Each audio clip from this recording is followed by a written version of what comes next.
जीवन में कुछ भी असंभव नहीं है। जब जागो तभी सवेरा होता है।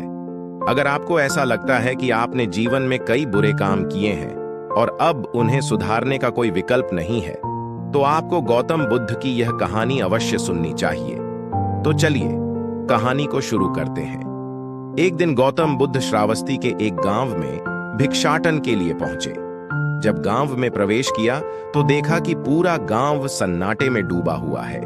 दूर दूर तक कोई भी व्यक्ति नजर नहीं आ रहा था। बुद्ध पहले दरवाजे पर गए और बोले, भिक्षां देहि, परंतु भीतर से कोई बाहर नहीं आया। दूसरे दरवाजे पर गए, लेकिन वहां भी कोई दरवाजा नहीं खोल रहा था। तीसरे दरवाजे पर गए, लेकिन वहां से भी कोई बाहर नहीं निकला। अचानक एक दरवाजा खुला और उसमें से एक व्यक्ति बाहर निकला। उसने जल्दी से बुद्ध का हाथ पकड़ा और उन्हें अपने घर ले जाकर कहा, क्षमा करें बुद्ध, परंतु इस समय आप बाहर नहीं जा सकते। उंगली माल को श्रावस्ती की सीमा पर देखा गया है और गांव के सभी लोग डर के मारे अपने अपने घरों में बंद हैं। बुद्ध ने उस व्यक्ति से पूछा, कौन है यह उंगली माल और उससे इतना भय क्यों है? वह व्यक्ति बोला, उंगली माल एक खतरनाक राक्षस है। वह जो भी व्यक्ति मिलता है, चाहे बच्चा हो, वृद्ध हो, स्त्री हो, पुरुष हो या सन्यासी हो, किसी को नहीं छोड़ता। वह उन्हें मारकर उनकी उंगलियां काटता है और अपने गले की माला में जोड़ता है। इसलिए उसका नाम उंगली माल पड़ गया है। जब उसके गले की माला में 100 उंगलियां पूरी हो जाएंगी तो उसकी विनाशक शक्तियां और बढ़ जाएंगी। बुद्ध ने उस व्यक्ति का आभार व्यक्त करते हुए कहा, धन्यवाद जो आपने मुझे उसके बारे में बताया। व्यक्ति ने फिर कहा, बुद्ध कृपा कर बाहर मत जाइए, वह आप पर भी हमला कर सकता है। बुद्ध मुस्कुराते हुए बोले, भय के कारण अपने धर्म का त्याग करना मैंने कभी नहीं सीखा।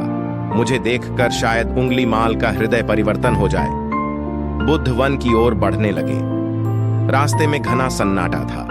दूर दूर तक कोई नजर नहीं आ रहा था। अचानक उंगली माल बुद्ध के सामने आकर खड़ा हो गया।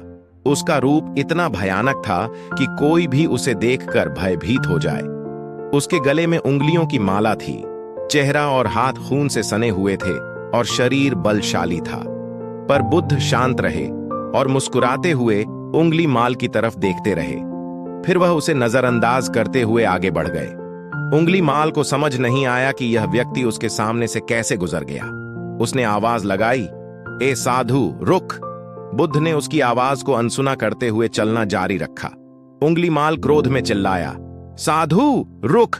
तीसरी बार उसने और भी जोर से चिल्लाते हुए कहा, साधु रुक। इस बार बुद्ध रुके।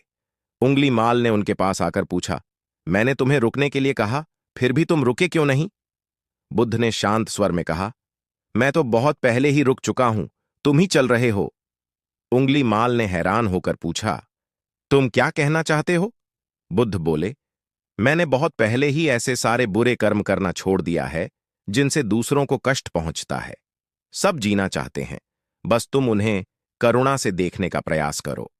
उंगली माल पर इन शब्दों का गहरा असर हुआ, पर वह अपने भीतर के द्वंद्व को नकारने की कोशिश करते हुए चिल्लाया, नहीं, मानव में प्रेम और करुणा नहीं है।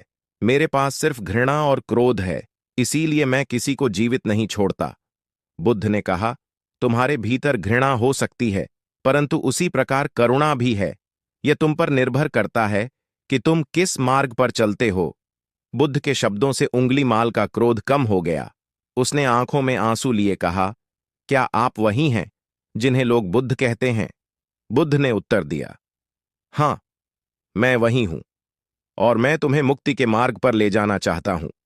उंगली माल ने दुखी होकर कहा, पर मैं बहुत दूर निकल चुका हूं। मैंने कई हत्याएं की हैं, अब मैं वापस नहीं लौट सकता। बुद्ध ने मुस्कुराते हुए कहा, असंभव कुछ नहीं है, जब जागो तभी सवेरा होता है।